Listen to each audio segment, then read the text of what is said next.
warahmatullahi wabarakatuh.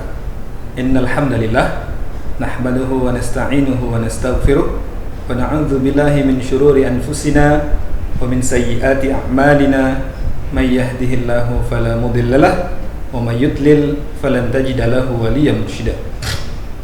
Asyhadu an la ilaha illallah wahdahu la syarikalah wa asyhadu anna Muhammadan abduhu wa rasuluh la nabiyya wa la rasula ba'dah. Allahumma shalli wa sallim ala nabiyyina Muhammad wa ala alihi wa ashabihi wa man tabi'ahu ila yaumil qiyamah.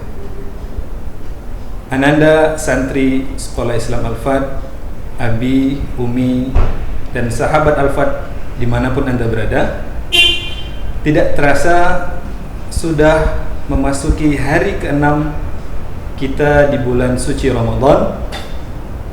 Semoga Allah Subhanahu wa Ta'ala menerima segala ibadah puasa dan ibadah kita yang lainnya di bulan atau di hari-hari tersebut, dan Allah Subhanahu wa Ta'ala menganugerahkan kepada kita kekuatan serta kesempatan untuk bisa memaksimalkan bulan Ramadan ini, kita meraih semua limpahan pahala dan berkah yang telah disediakan oleh Allah Subhanahu wa Ta'ala. Sahabat Al-Fat, hafizakumullah dimanapun Anda berada, Allah Subhanahu wa Ta'ala berfirman di dalam surat At-Tahrim ayat ke-6, min ba'di a'udzu billahi minasyaitonir rajim. Ya ayyuhalladzina amanu qu anfusakum wa ahlikum nara. Wahai orang-orang yang beriman, kata Allah Subhanahu wa Ta'ala, jagalah diri dan keluarga kalian dari kobaran api neraka. Dari ayat tersebut Allah Subhanahu wa Ta'ala memberikan tanggung jawab kepada kita sebagai kepala keluarga, sebagai pemimpin di rumah tangga, sebagai seorang suami, seorang ayah, seorang abi, seorang bapak, bertanggung jawab terhadap keluarganya dari siksaan api neraka. Maka apa yang kita lakukan supaya keluarga kita terbebas atau terlindungi dari api neraka? Dalam hadisnya Rasulullah Sallallahu Alaihi Wasallam bersabda, "Asyamu junnah." Puasa itu adalah perisai, tameng dari apa? Dari siksaan api neraka, dari neraka atau api neraka yang menyala-nyala. Maka disinilah letaknya Allah mewajibkan kepada kita semua umat muslim untuk berpuasa di bulan Ramadan. Ya ayyuhalladzina amanu kutiba alaikumusiyam, kata Allah, wahai orang-orang yang beriman, diwajibkan atas kamu untuk berpuasa, kama kutiba alal ladzina min qablikum la'allakum tattaqun, sebagaimana diwajibkan atas orang-orang sebelum kamu agar kamu bertakwa. Maka puasa adalah menempa diri dan keluarga kita agar menjadi pribadi yang bertakwa, dan dengan takwa itulah yang secara bahasa artinya adalah wiqayah, menjaga diri, melindungi diri dari siksaan api neraka. Dengan takwa itulah insyaallah kita dan keluarga kita bisa terbebas atau terlindungi dari api neraka yang menyala-nyala. Sahabat Al-Fat, hafizakumullah dimanapun Anda berada, sebagai kepala keluarga, maka apa yang harus kita lakukan di saat bulan Ramadan ini agar keluarga kita dibangun atas landasan takwa kepada Allah Subhanahu wa Ta'ala, agar setiap pribadi di keluarga kita mendapatkan gelar orang yang bertakwa kepada Allah Subhanahu wa Ta'ala. Kita lihat contohnya dari suri tauladan kita, dari uswatun hasanah kita, yaitu Nabi Muhammad sallallahu alaihi wasallam, bagaimana beliau dan keluarganya beraktivitas di bulan Ramadan untuk menggapai sebanyak-banyaknya pahala dan sebanyak-banyaknya berkah untuk menjadi pribadi yang bertakwa. Dan ini akan kita jadikan potret bagi keluarga kita, potret keluarga muslim saat bulan Ramadan. Yang pertama, menyempurnakan ibadah wajib dan memaksimalkan ibadah sunnah. Rasulullah Sallallahu Alaihi Wasallam, sebagaimana yang kita tahu, adalah pribadi yang taat, dan ketaatan beliau intensitas dan frekuensinya lebih lagi ditingkatkan saat bulan Ramadan. Ingat tadi rumusnya, menyempurnakan ibadah wajib dan memaksimalkan ibadah sunnah. Kita sempurnakan ibadah wajib kita. Kita ajak anak istri kita, semua anggota keluarga kita untuk sama-sama menyempurnakan kewajibannya. Apa yang menjadi kewajiban kita saat bulan Ramadan atau ibadah wajib kita? Yang pertama pastinya adalah puasa itu sendiri. Maka kita sempurnakan puasa kita. Kita sempurnakan sahurnya, kita sempurnakan buka puasanya, kita sempurnakan aktivitas puasa di dalamnya, kita sempurnakan puasa kita, kita jauhi semua perilaku yang membuat pahala ibadah puasa kita berkurang, kita sempurnakan. Ajak anggota keluarga kita, anak kita, istri kita, sempurnakan semua. Maka yang kedua paling tidak ibadah wajib yang kita lakukan adalah sholat. Maka kita sempurnakan sholat kita. Mulai dari wudhunya kita sempurnakan, mulai dari bacaan sholatnya kita sempurnakan, mulai dari doa dan zikir setelah sholatnya kita sempurnakan, mulai dari gerakan-gerakan sholatnya kita sempurnakan. Maka kalau misalkan selama ini sebelum bulan Ramadan kita terbiasa sholat di rumah, sholat fardu atau sholat wajibnya, maka saat Ramadan, dalam tanda kutip, kalau misalkan pandemi COVID-19 ini berakhir dan pemerintah kembali membuka masjid untuk dilaksanakan sholat berjamaah, maka kita ajak anak-anak kita biasakan mereka untuk sholat berjamaah di masjid tepat pada waktunya. Kita sempurnakan ikhtiar ibadah wajib kita, sholat dan puasa kita. Dan berikutnya tadi adalah memaksimalkan ibadah sunnah kita. Kita maksimalkan. Mulai dari sholat sunnahnya kita maksimalkan, sholat sunnah rawatibnya kita maksimalkan, sholat sunnah rawatib qobliyahnya, ba'diyahnya yang selama ini kita lalai untuk sholat sunnah qobliyah atau ba'diyah, kita maksimalkan. Ajak jangan lupa istri dan anak-anak kita untuk sama-sama memaksimalkan sholat kita, sholat sunnah kita, sholat duha yang bisa kita maksimalkan juga. Kalau biasanya selama ini kita 2-4 rakaat sholat sunnah duhanya, maka saat Ramadan maksimalkan menjadi 8 rakaat, sebagaimana yang dicontohkan oleh Rasulullah dan para sahabat. Sahabat Al-Fat, dimanapun Anda berada, maka yang kedua yang menjadi potret kehidupan keluarga muslim dari contoh teladan Nabi Muhammad SAW adalah memprioritaskan Al-Quran. Memprioritaskan Al-Quran. Kita tahu bahwa bulan puasa tidak lepas dari Al-Quran.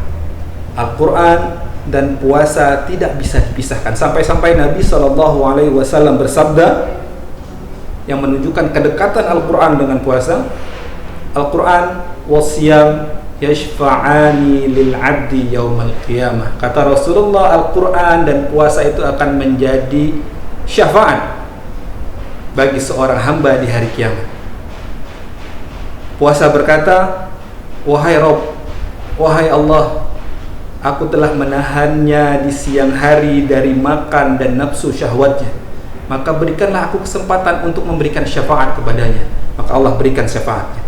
Dan Al-Quran berkata, wahai Rabb, aku telah menahannya dari tidur di malam hari karena membaca, maka berikanlah kepadaku kesempatan untuk memberikan syafaat kepadanya. Maka Allah memberikannya syafaat. Maka Al-Quran, para sahabat Al-Fat yang dimuliakan Allah, tidak bisa dipisahkan dari puasa. Dan itu juga yang dilakukan oleh Rasulullah SAW dan para sahabat. Mereka menghidupkan malam-malam Ramadannya dengan membaca Al-Quran.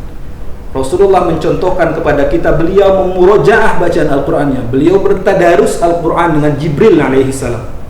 Dan begitu juga para sahabat. Di setiap rumah sahabat terdengar bacaan Al-Quran yang begitu luar biasa.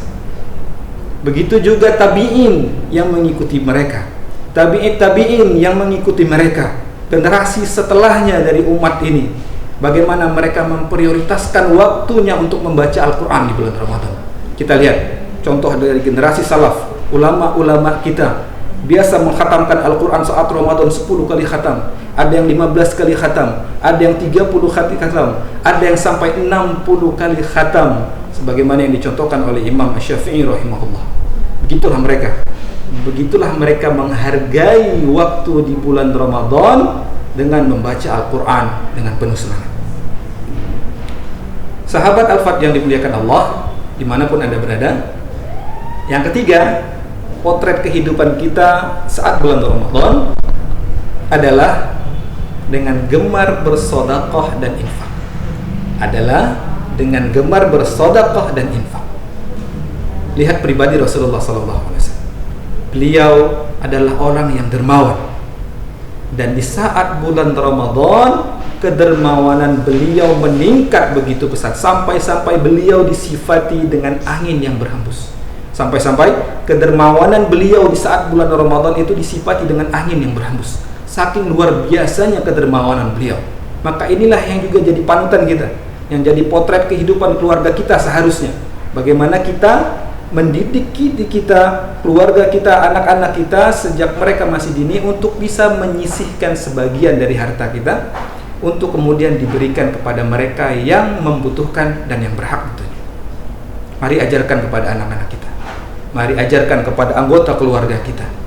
Mari ajarkan kepada mereka untuk menyisihkan sebagian dari harta mereka. Kalau dari istri kita mungkin dari sisa kembalian uang belanjanya kali ya. Atau dari anak-anak kita adalah sisa dari uang jajannya. Mari ajarkan kepada mereka, tanamkan kepada mereka untuk gemar berinfak dan bersedekah.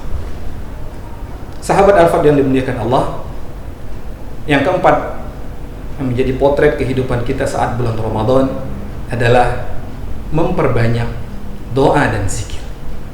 Memperbanyak doa dan zikir. Rasulullah SAW bersabda, "Thalathatun la turaddu da'watuhum." Ada 3 orang yang tidak akan tertolak doanya.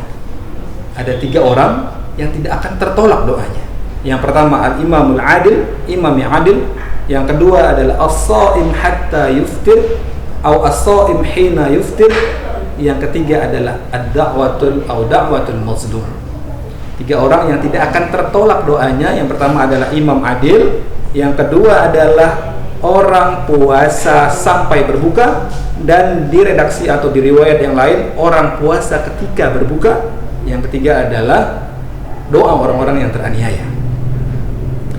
Maka ingat, doa orang-orang yang berpuasa mustajab insyaallah, tidak tertolak, makbul, insyaallah akan cepat dikabulkan oleh Allah Subhanahu wa taala. Maka perbanyaklah doa. Ajarkan anak-anak kita, istri kita untuk gemar juga untuk memperbanyak doanya di saat bulan Ramadan, terutama di saat akan berbuka puasa. Ajak mereka sama-sama berdoa secara berjamaah. Diawali mungkin dengan zikir sore sebagaimana yang dicontohkan oleh Rasulullah, kemudian diakhiri sebelum berbuka puasa dengan doa secara berjamaah. Dan jangan lupa untuk memberikan juga kesempatan kepada anak-anak kita untuk berdoa sesuai dengan redaksi mereka, supaya mereka terlatih dan terdidik sejak dini untuk menggantungkan harapan dan keinginannya hanya kepada Allah Azza wa Jalla. Yang kelima, sahabat Al-Fat dimanapun Anda berada, sebagai potret kehidupan kita di saat Ramadan adalah mengakhirkan sahur dan menyegerakan berbuka puasa. Inilah yang dicontohkan oleh Rasulullah SAW kepada kita saat puasa. Mengakhirkan sahur dan menyegerakan berbuka. Maka jangan sepelekan sahur. Jangan sepelekan sahur. Karena di dalamnya ada keberkahan yang dikabarkan oleh Rasulullah SAW melalui sabdanya, "Tasahharu fa inna fis sahuri barakah." Kata beliau, bersahurlah kalian, laksanakanlah sahur, karena di dalamnya ada berkah. Di dalam sahur ada berkah. Maka jangan sepelekan. Ajak keluarga kita, bangunkan anak-anak kita, walaupun mereka masih kecil, bangunkan mereka agar mereka terbiasa menghargai waktu sahur yang luar biasa. Bangunkan mereka, ajak mereka untuk sahur sama-sama, walaupun dengan hanya seteguk air ataupun sebutir kurma. Karena di dalam sahur ada keberkahan di dalam. Dan berikutnya adalah menyegerakan berbuka. Mari kita segerakan berbuka supaya Allah Subhanahu wa taala selalu melimpahkan kebaikannya kepada kita, karena Rasulullah SAW bersabda, "La yazalul khairu fin nas ay la yazalun nasu fi khairin ma ajalu al-fitr." La yazalun nasu fi khairin ma ajalu al-fitr. Rasulullah bersabda bahwa kebaikan akan senantiasa dilimpahkan kepada manusia selama mereka menyegerakan berbuka. Oleh karena itu, mari kita segerakan berbuka. Jangan lupa diawali sebelum berbuka dengan zikir kepada Allah Subhanahu wa taala dan doa bersama-sama. Setelah itu kita segerakan berbuka. Jangan tunggu sampai ia selesai dari azan. Jangan tunggu sampai lama. Mari segerakan berbuka. Semoga dengan itu Allah Subhanahu wa taala melimpahkan kebaikan pada kita. Sahabat Al-Fat yang dimuliakan Allah, sahabat Al-Fat yang dimuliakan Allah dimanapun Anda berada, inilah tausiah singkat dari kami. Semoga bermanfaat bagi kita semua. Asallahu ayaj'alana mimman yastami'una al-qawla fayattabi'una ahsana. Subhanakallahumma wa bihamdika asyhadu an la ilaha illa anta astaghfiruka wa atubu ilaik. Assalamualaikum warahmatullahi wabarakatuh.